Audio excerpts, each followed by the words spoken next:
Non è possibile programmare i prossimi 5 anni sulla base di un documento così superficiale. E lo dico con delusione profonda, da cittadino prima ancora che da rappresentante dell'opposizione.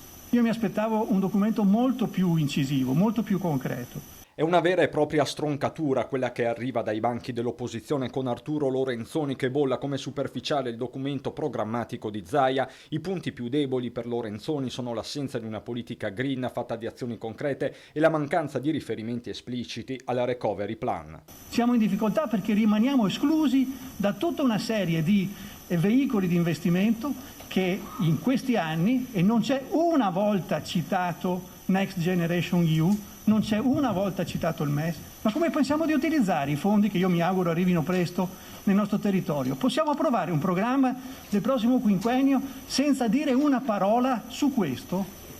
Ma io non so, è imbarazzante. Punta tutto sui temi della sanità l'unica referente del Movimento 5 Stelle. Occorre tener presente che gli ospedali sono un punto di riferimento per il cittadino e affinché continuino ad esserlo devono rimanere vicini ai cittadini dei territori più svantaggiati, in primis zone di montagna e isole.